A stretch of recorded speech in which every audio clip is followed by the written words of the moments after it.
Drinking with Authors may contain adult content. Listener discretion is advised.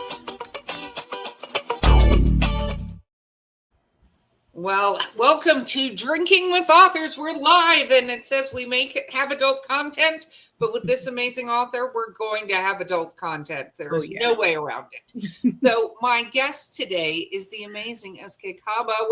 Welcome. Hi. Hello. Okay, let's first talk about what we're drinking so people can drink along. So I am back to my Flat Rock, which is a cider company up here in North Carolina, and this one is called Semi-Tart Blackberry.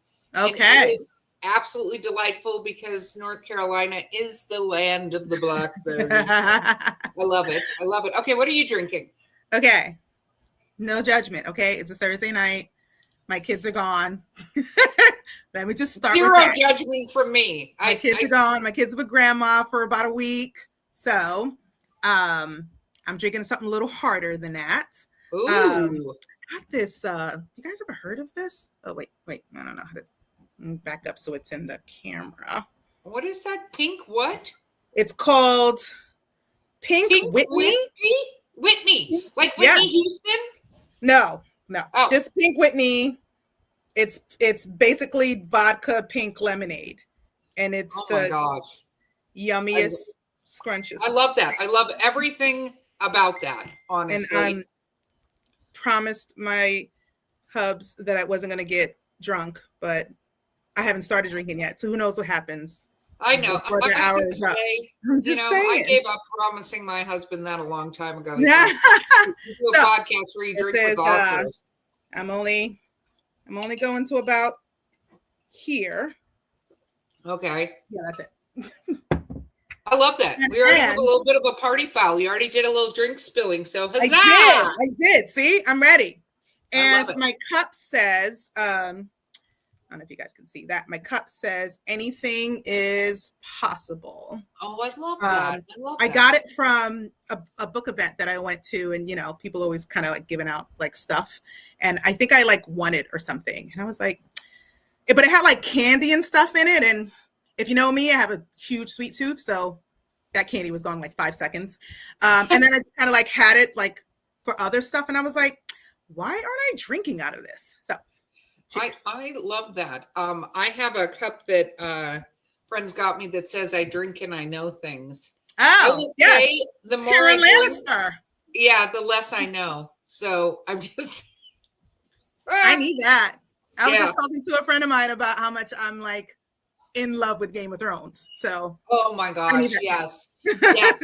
I love the books. I don't want to talk about season 8 because it just nobody wants to talk about season 8, especially like diehard, like Game of Thrones people. But it's George's fault because he didn't finish. So it actually, ironically, funny as we're going on a side note because we're drinking, is not. The people who were making Game of Thrones were offered to do a Star Wars series on HBO. Mm-hmm. No, not HBO, on Disney. They were offered a Star Wars series, right? And so what happened was they decided to rush and kind of cram everything to go work on this other show. Oh, that's what it was. Yeah. And because they had already kind of diverted off from what George is in the books. If you read the books, but the ending, even if it stretched out and the ending still ended up, I'm not going to ruin it for y'all, I promise. But if the ending still ended out what the ending was and who ended up on the Iron Throne is that person, then it sucked. I'm just saying. That's just me. Well, and I think what it was and I just have to share this pick with Chelsea is like, I'm looking that up. It's so dangerous. Yes. But I think that that is a great example. And this is just for all, we're going to talk about your books in 2 seconds, I promise. Yeah. But that is a great example of what happens when somebody loses interest in it and is rushing it. Yeah. Yeah, I agree with that. And, as I segue into books, that's why I think sometimes for me, it's really hard to like land the plane with the last book of a series because I feel like there's so much more I want to tell, but I mean, that's why Hidden Love ended up being 5 books. And really, I could have kept going, You mean the trilogy that it started as, that one? Yeah, it did start out as for those of you who know me or haven't read any of my books, so the Hidden Love series. Yes, show your books. Let me start to, tag myself. So the Hidden Love series, this is my boys, my military boys, Connor and Jamel. It started out as all of 2 books and Not So Hidden as one really, really, really big book of like 130,000 words. And when I first started trying to get it published, almost everyone said to me, it's too big, it's too long, you're gonna have to break it out. And so I did. I broke it up. And then the last book was another like 130,000 words, and I broke that up too. So 3 books ended up being 5 books, which I don't mind, and most people don't mind either. But then ironically, then after that, the trend was, well, we want longer books and we want bigger books. And I'm just like, okay, y'all, make up your mind. Like, I was writing 120,000 words, and now you tell me not to. So it's so funny, as I'm coughing to death, excuse me, that the trends change. And then it also depends on the reader, because some readers love little books. Because I'm choking to. Okay, show your other series though while I'm dying over you. As she's choking, but just to piggyback off that, I am someone. So obviously, I'm a reader and a writer, and so I am someone who I used to love. I needed a big book because I needed to just like dive into like a really like I needed to dive into the story and cry when it was all over, right?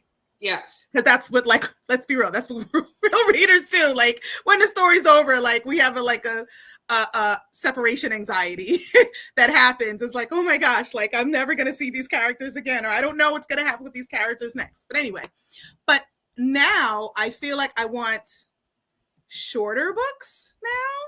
So as I'm writing books that have, like, more content and more words in it, for reading, I feel like I want, like, books that are kind of like not get to the point, but like I know why I opened this book. Like, you gave me your tropes and your trigger warnings. I know I opened this book. I don't need the first 50 pages of we pussyfooting around getting into bed together. Like, can we just get there? Like, that's enough of the exposition. We don't care what the house looks like. Yeah, not too much. Or the kitchen. And I write that way. So I will describe the entire room. I'll describe what he smells like. Like, I will get into like the nitty gritty of all that because my readers want that, right? So yeah, it depends on the reader. It's interesting. Okay, so you have other books though. So talk about those. I do. So the Hidden Love series is my baby. And that's 5 books. And then I have a Plain and Simple Connection series. It's actually 3 books, but I'm running around like a crazy person because I'm literally going from like event to event to event. My next event is in Hamilton, New Jersey at Pigario's Winery. Go on my website. If you're not subscribed to my newsletter, please do. You get all this information right away. So this is the 3rd book of the series. I keep trying to figure out how to do this screen thing. You can see it. There you go. Okay. Complementary Connection is the 3rd book. The 1st book is actually a Plain and Simple Connection. So this is a 3-book series.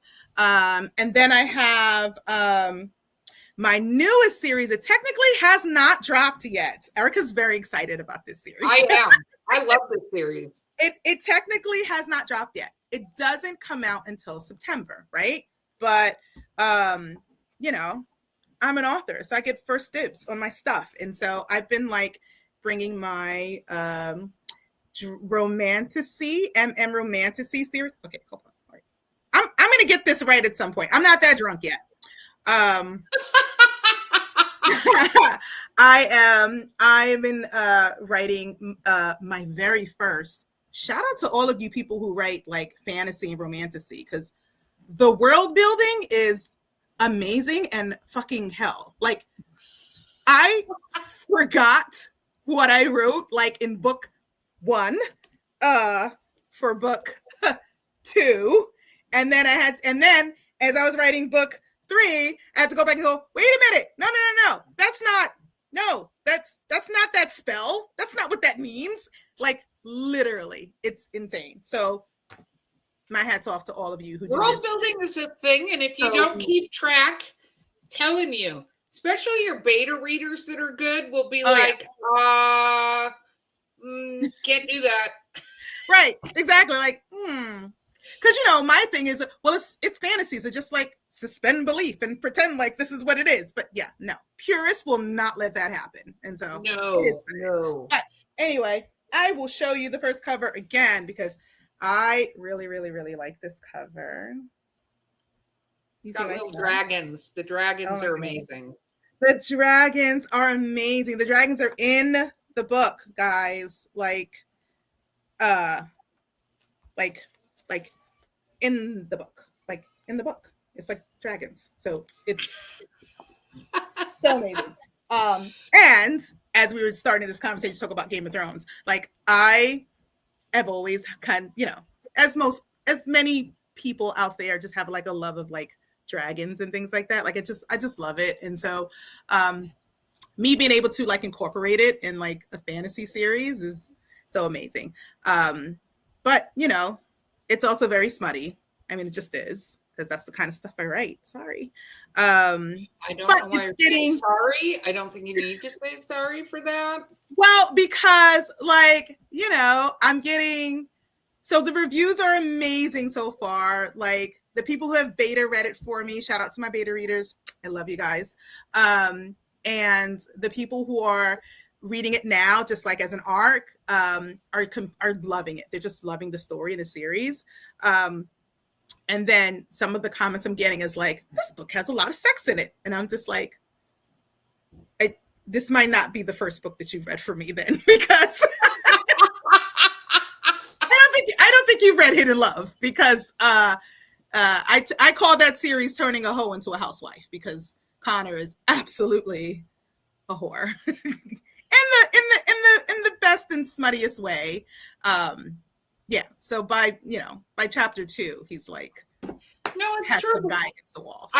I think you hit on something where this whole like build up thing that sometimes authors do, which is fine, but there are those of us that are like, but we want to see him hit it. We want to see that part. We want to see the sexy part. We don't want it alluded to or like stolen glances. That's fine for like page 3. I have that too, though. I have my Bittersweet Irish Cream series. It's an ebook. It's actually 6 books, and I'm still working on book 7. Sorry for my peoples who's still waiting for that. It does start out, they're not friends. They meet and they hate each other, and then they become friends. And so there is a lot of like pussyfooting around. There's a lot of like stolen glances, and no, of course not. He's just my friend, and we're just hanging out, and doing all these kind of things. And so people like that too, right? And so I don't want to take away from people who really like that, but just know like once the sex hits the pages, like. Yeah, it's full steam ahead. And I am someone who, again, if you haven't read my books yet, I'm someone who, it's more than just open door for me. It's like, lights on, windows open, and somebody's in the room filming. Somebody might be in a room filming. Like it's that open. And just because like I'm just someone who I enjoy reading very sexual and sensual scenes, and sometimes even within those scenes there's dialogue and there's commentary and there's a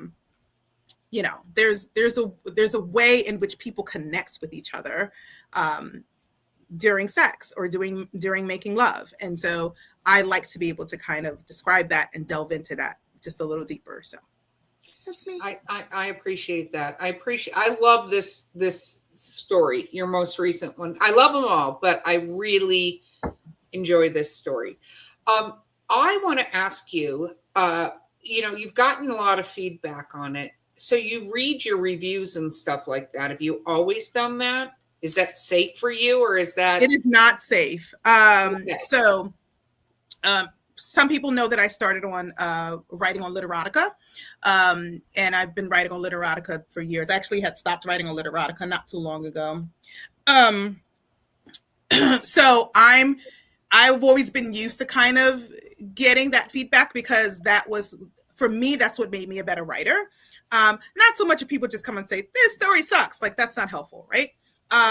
But just kind of delving into, like, because the other pieces of my stories is I do write a lot of sex scenes, but you can take the sex scenes out of my stories and it will be a whole story by itself. Like, anyone will tell you that, right?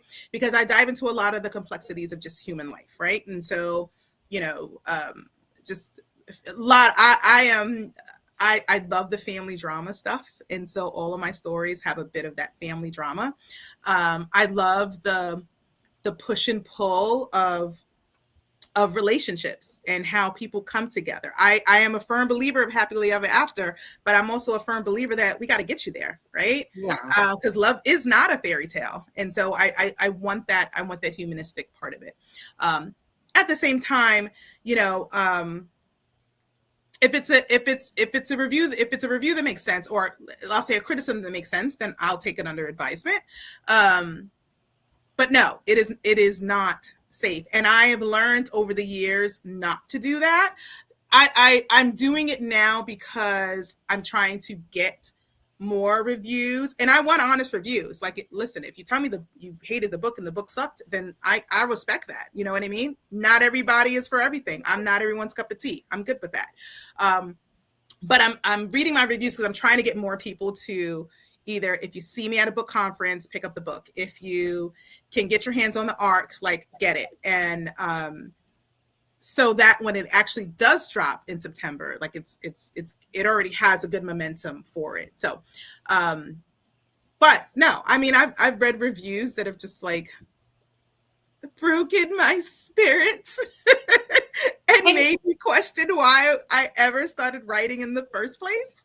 And I think that's the horrible thing, because I remember my first negative review I got, and I got so mad for the longest time. And then I literally sat back and went, yeah, but they bought the book. Okay. They paid me already. They can, if you're going to pay me, you can say whatever the hell you want to say, because I'm already paid. And if you don't like it, where I went, I will be mad is if somebody goes, there's a bunch of typos and there's bad grammar, and, like, if you're eviscerating the actual, like, content as far as, like, grammatically and stuff, right, then I can go, oh, okay. But if I like, all of my horror books don't have happy endings. I warn people of that. It says it right on the back of every horror book. Yeah, this does not have a happy ending, because if you're a happy endings person, don't read my shit, because you're not going to like it. You're just going to be mad at the end, which is what most people say when they get to the end of it. They're like, Erica, my favorite review on Amazon says, Erica Lance is an author that likes to punch you in the effing face. It was a 5-star review. I was like, yep, that about sums it up. That is my reviews in a nutshell.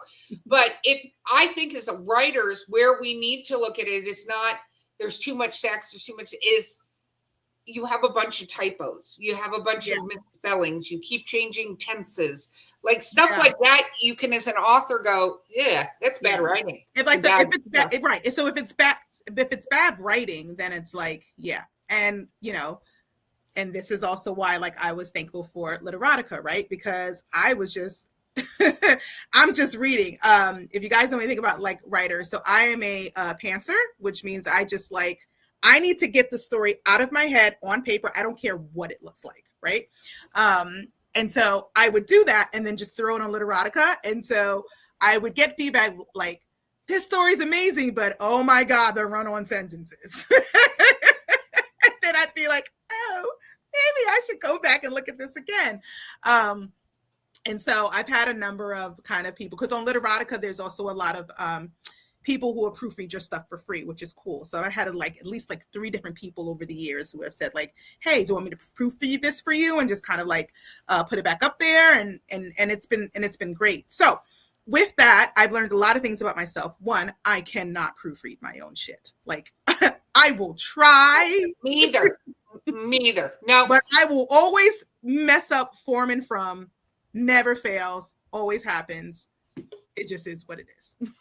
Yeah, I honestly, with the editors, whom I love, I just 99% of the time, I just accept all, because I'm like, all. You know what? I already know things. I look for the comments to go because to me the comments are either nice acknowledgments or you F something up, right? So I always just go look for the comments and go, okay, what do I need to fix? Because I can guarantee me looking at it going, should that comma be there or not? And my editors always tease me because I either overdo the commas way too much or underdo them. I can never come to that happy medium of how many commas I should have. Don't get me started on M dashes. Like I know. And so when they fix it, I'm just like, thank you. Because I'm not going to, it's not going to get better. It's not going to get better if I go through line by line trying to look at it. No, if it's grammatical stuff, I'm usually just like, let me just save all that. Usually if it's the comments on the side, it's like, I, as Erica will tell you, sometimes I go to war with my editors every once in a while. But at the end of the day, like what gets out there, what gets produced is just so amazing and wonderful, and I love it and the people love it. So I learned a while ago, like the first few times I was edited, I wanted to go line by line.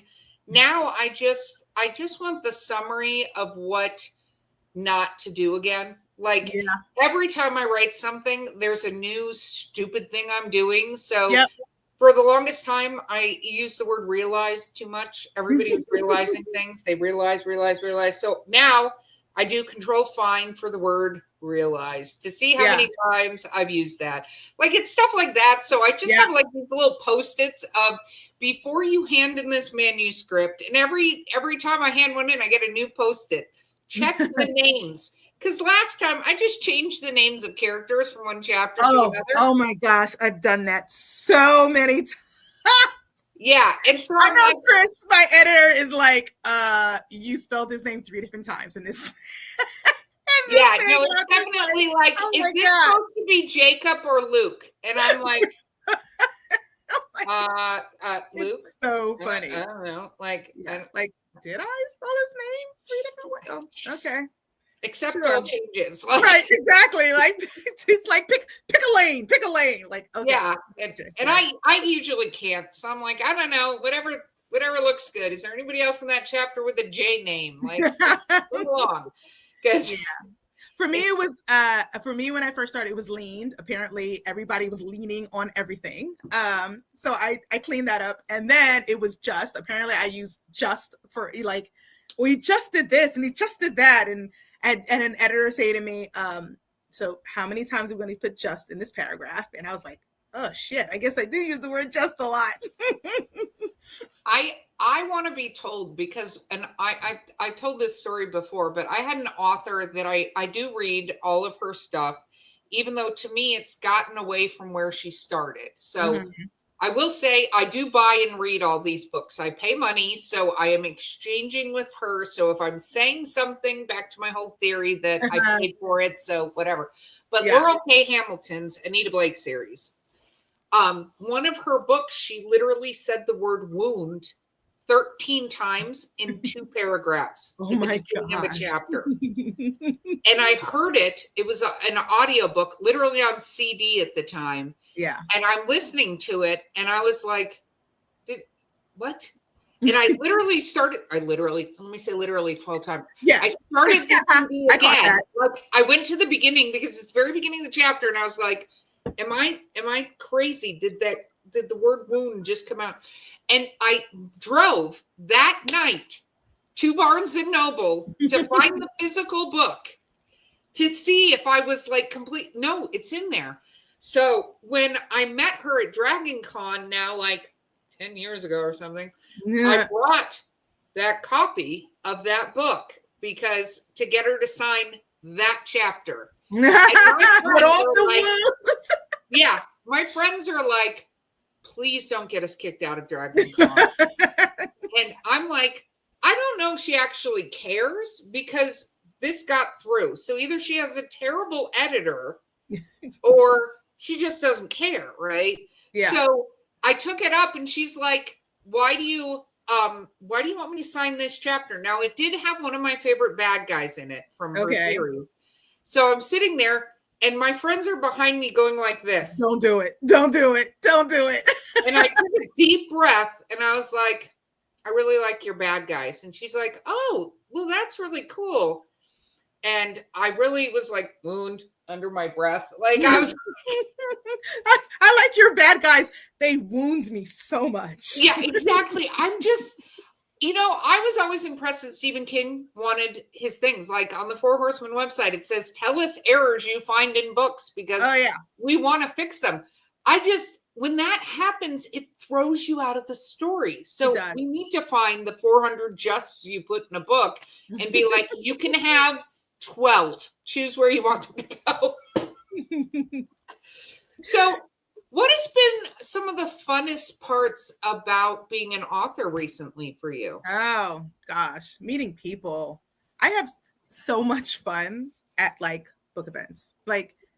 Some of you have met me at book events. I am the same person everywhere I go. So much energy. I do. I have a lot. Because I feed off of people who are just excited about books because I get excited about books, right? And so, I just love meeting people. I love introducing people to me. They've never heard of my stories and never heard of my books, and it's so I love going back to the same cons over and over again and having someone come back and say, oh, I read your book, or so I had someone who's literally went to seek me out at the Rainbow Book Fair because he's like, I read this book and now I need book 2. And then I had someone do it again at the Right Women's Book Fest in Maryland that I just came from. She's like, oh, I read the first book. Now I need the second one. And I'm like, yeah, let's do it. You know what I mean? And so it's I just do. I love the fans. It's so crazy for me. It's crazy when I say things like I have fans. It's not me. My stories have fans, right? It's not me, love. It's you are the creator of those stories, and yes, you have fans. It's Jack and Ethan people love, right? It's Connor and Jamel people love, right? And so I love getting mail from people. I love getting emails. If you email, I tell this to everyone, if you email me, I'm going to email you back. That's just the way it is, right? And if I really like you, I just might send you a book. So I had someone email me. So here goes more stories, right? My 2 stories, A Love for Micah and Jerry's Heart. Did I get that right? Mm-hmm. Yes. Okay. A Love for Micah and Jerry's Heart were originally on Literotica. And make a long story short, I had a insanely huge fight with Amazon Kindle, KDP, who allowed people to steal my stories and claim them for themselves and put them on a Kindle. And so what I unfortunately did was I took them off of Literotica, and then I made books, I made ebooks out of them. And so where they were for free, they're no longer for free. And so I had someone reach out to me earlier this year who lives all the way in Australia. And they were like, I really, really loved, Jerry's Heart. Everyone loves Jerry's Heart. It's a second chance romance. It's just so wonderful and amazing. And everyone loves Jerry. Everyone falls in love with Jerry. And they were like, I really, really like Jerry's Heart. I'm sad to see this not on Literotica anymore. It would be great if I could. They didn't ask me for it. Did they ask me for it? I don't think they asked me for it. I think they were just like, oh, I wish I could kind of thing. And I was like, well, give me your address. I'll mail it to you. And I did. Actually mailed both because why not? You know what I mean? Why not? It's not their fault that I had to take it off of, it was for free and now it's not. So yeah, if I really like you, I'll send you a book. I think that's so much fun because realizing that you've impacted people and you've created these characters that have impacted people's lives Yeah. and brought them joy, maybe tinglies, maybe, like Lots of even tinglies. sometimes tears, like to know Yeah. that you've created that. And, it's interesting because as we write different genres, we can expect different emotional responses to our work, right? Like, I don't think anybody reads my horror stuff and goes, oh, maybe serial killers out there. I don't know. That could be a thing. Hey, they bought it. It's fine. Stop killing people unless they're bad. But like, having those reactions and then having the fans come tell you and I don't know if you've had that, what I call that fangirl moment where somebody kind of loses their shit meeting you in person and goes completely, like my fangirl moment happened when I was actually doing a lecture on writing at a local bookstore. And I'm there and I said, my name is Erica Lance. I also write under the pen name Dahlia Lance because I write humorous erotica. And she's like, oh my God, you're Dahlia Lance. Like she, in the middle of like, I'm introducing myself to this group. This woman is like, she's like, and starts, I couldn't stop her from like just gushing. Yeah. And it took me, I was like, what the F is happening right now? Like I'm sitting here all prepared to give this lecture and this fangirl just goes nuts and I can't believe I get to meet you. I don't have your book. I need you to sign the like in the middle of this class. And I was like, alrighty then. It hit me because at the moment I was trying to juggle the fact that like it almost looked like I paid her to do this when I'm like, hi, let me introduce myself, but later I was like, oh my God, I got the fangirl moment. I got that moment where somebody was so excited to meet me, right? Yeah. Which when you have that and people come back and go, oh, I love your work, or I love this character, or I love this, or I love this scene, or, especially when they bring up something you don't even remember writing, whatever, it happens. I love that. And it's hard sometimes for our creative, our little voice that tries to like yell at us, imposter syndrome, to really understand. Yeah. But if you think back to books you've read and that have had that, and then you get to meet the author, they're having that same thing you did. Very few are so egotistical that they're like, I'm the greatest thing in the world. We're always like, people like my stuff. I know. It's still, I mean, what am I, like year 4 from actually being published, and it still feels insane to me. Like, oh gosh, people like, okay, like on Literotica, it's like, okay, yeah, people following me, people like my stuff, but like people like my stuff. You know what I mean? Like they like this crazy shit that I put out there. Like it's insane. Yeah, and we need that because we write in a vacuum a lot of times, you know what I mean? So we sit by ourselves going, I hope this is, okay, here it is. Like, I think it's good. And then when somebody goes, oh my God, I love this story, you're like, I did it. Even if it's one person, you're like, I did it. Yeah, I know. It's so cool. It's also very humbling for me because, I became a published author at 40, right? And so I've always wanted to like expand and really write these stories. And when I started like putting it out there, it really was like, so when I tell people like I have stories in my head that just have to come out, like I'm so serious. The last 2 nights, I've been dreaming of this scene for the series that I'm writing on Theo Reads. So Theo Reads is another erotic website, not porn, erotic stories, a website that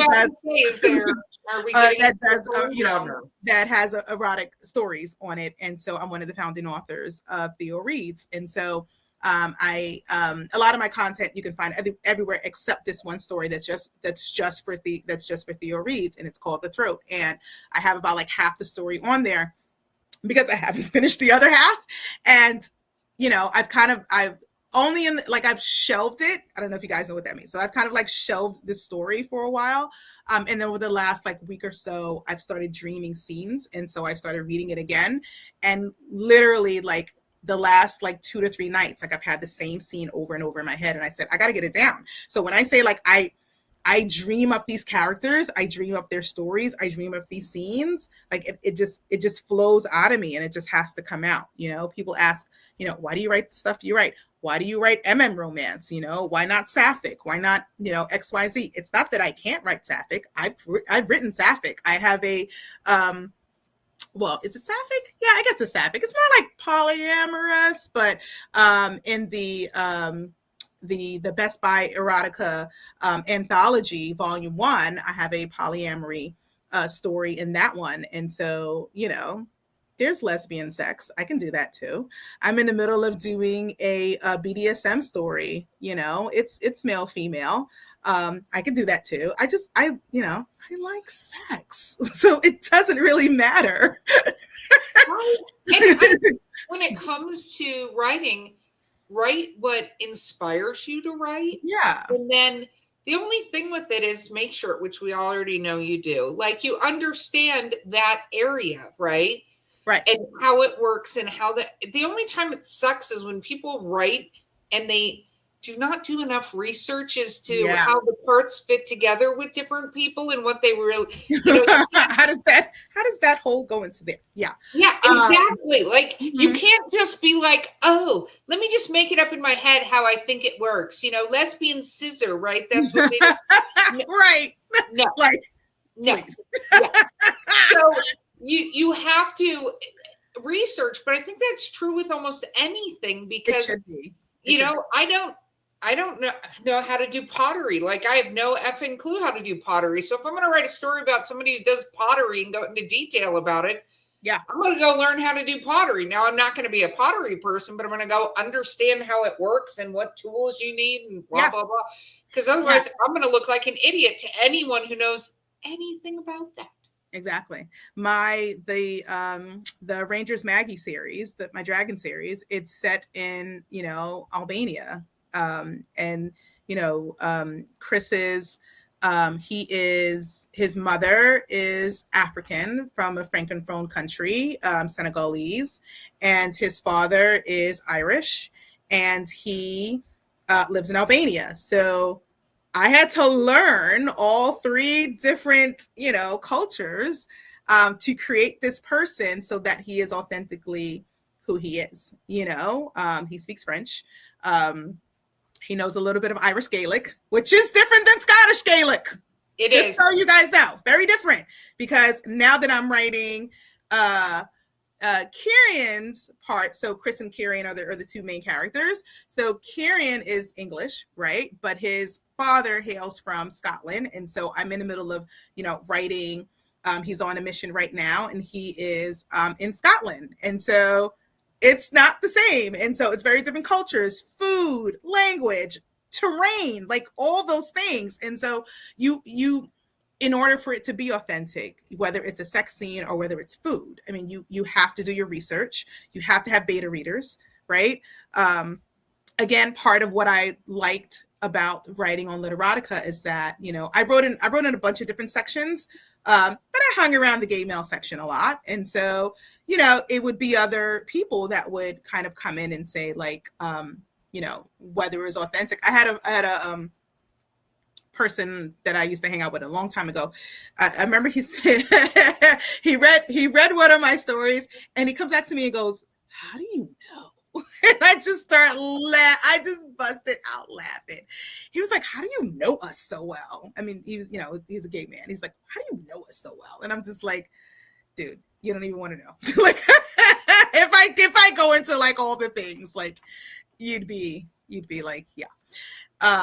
But yeah, I mean, so it just, you want to be authentic. I mean, that's my I don't know. Am I drinking too much now? I think I'm starting to maybe starting to. The thing is, what you're saying, I think a lot of people don't realize sort of what goes into us creating these characters. Oh yeah. So that they are authentic. And it's a true testament to a writer that doesn't just vomit words onto a page that they think are correct. And they do the research and do the stuff, because your readers will find it and go, what? So like, one of the things that used to be more of a situation, but you'd find men who were writing contemporary romance, straight men writing contemporary romance. You mean with the big-breasted women who just... Well, and that's my entire point, is like, you can almost go, a dude wrote this. Like, you can go, and not negative on men, because like, I know a lot of authors, like one author that we both know, Nick Savage, has written a romance series from the male's perspective, but he intentionally did it from the male's perspective of how this story went. So the guy's a screw up. Like, it's funny, but he's a screw up. And it's because men do not think the same way women do. You know what I mean? And so if you if you only write your men that they're not actual guys, and there's some weird like mannequin person you put in the story to be whatever, you can tell that. But I remember for a while, like, you could read stories and go, a dude wrote this story. Like, I can tell the way it was, a dude wrote this story. And it wasn't authentic. Now, I don't care who writes the stories and what, I agree, you know, what sexuality they identify as, what sexuality they write, as long as, and it's true with racial stuff too. Like, it's fine if you're going to write something from another race's perspective, or a mixed race, or another location, like all that, as long as you understand what it is. And also potentially use sensitivity readers that, so important, you know, have that, so that they can go, yeah, you can't say that. Right. Yeah. No, that's exactly it. I remember reading a sapphic story, and one of the women was Black, and I was like, okay, how's this gonna go? How's this gonna go? But it was actually really well. It was really well done. I mean, she had braids, and at one point she took out her hair, and it was like, you know, kind of a big furry kind of thing. And I was like, okay, she's kind of getting how we do things sometimes, and you know. But I'm the same way. Like, for me, I don't go and say like a man can't write, female characters. Like, I'm not that person who says that, or a white person can't write Black characters. For me, it is about authenticity. It's about making sure that if you're going to, write a character that's just that you don't personally identify, then, just make sure that you understand that group, that community, that people. Make sure you're doing that research, making sure you have those sensitivity readers who are reading it for you and saying like, this makes sense, or I don't know, I wouldn't say that, because that's super important as you for any aspiring writer. No, I think it is, and I think a lot of people don't pay enough attention. And then the other thing is, read a lot of what's in your genre, not because you need to copy it, but understand what the popular books are in that particular genre and stuff like that, because the popular books are what people like, right? Yeah. So people who read that like that. Like, people who read Harlequin, it is an exact formulaic situation. It is. Yeah.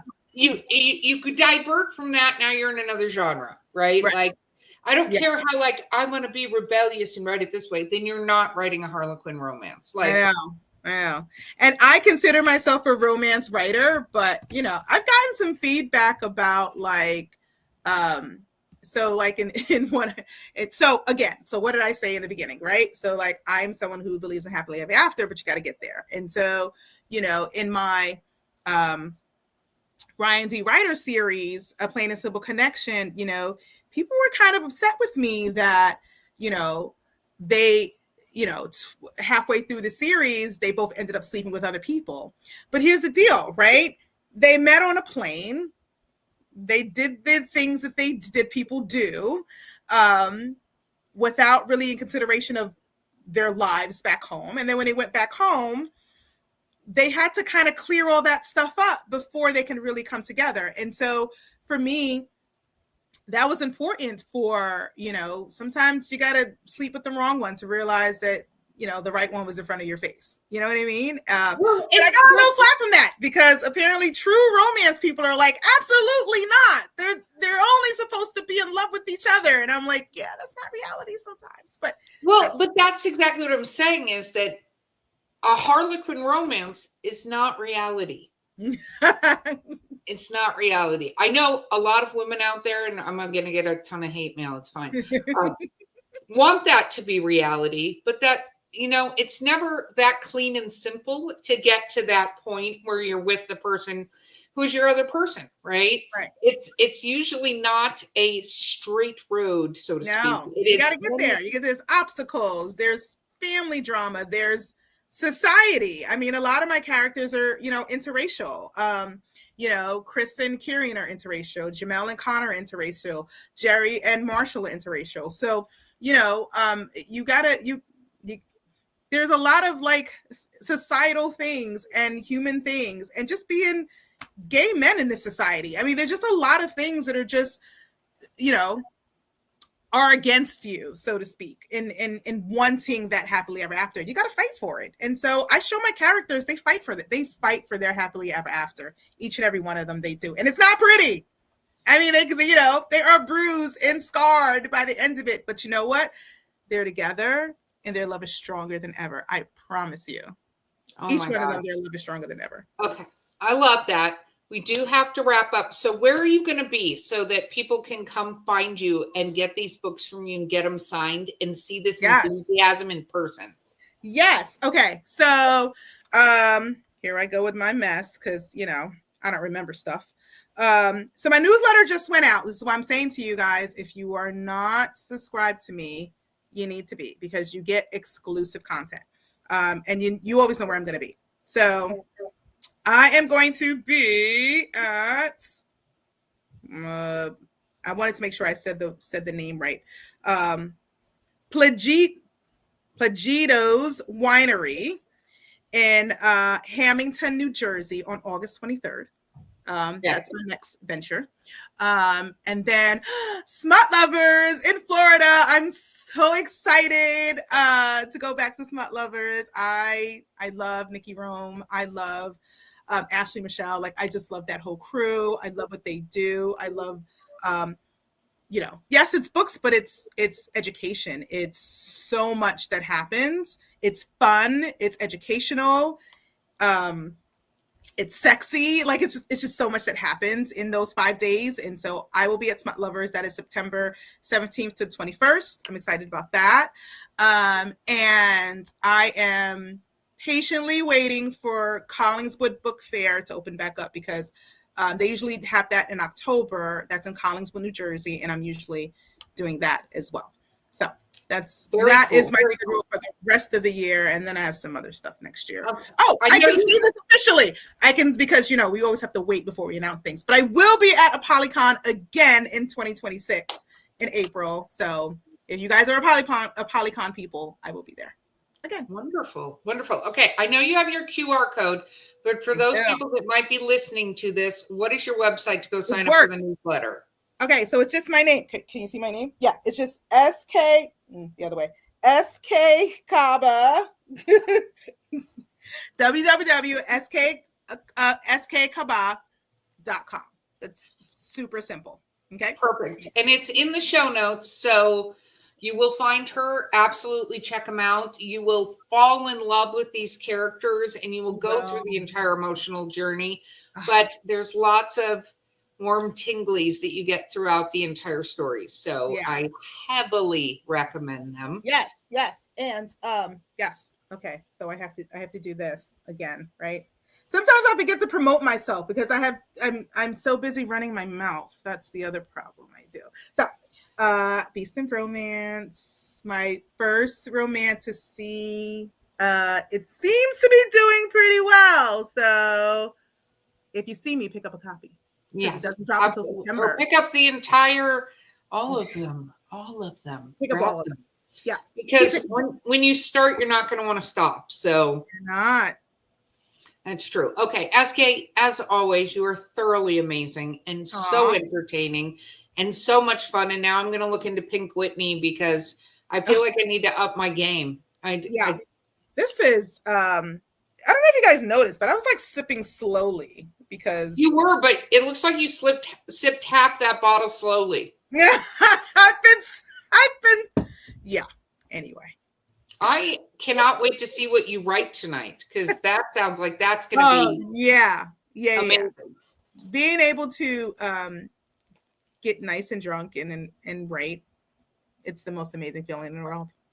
Yeah, I always think it's amazing until I read what I wrote the next day. Well, remember I said I'm a pantser, right? So I just like get the words out and then I'll go back and go, what the fuck? I do that every time. I'm like, you know what? I'm just going to have a bottle of wine and I'm going to write. It's going to be good. And then like the beginning is really good, but you always starts out really well, right? Yeah.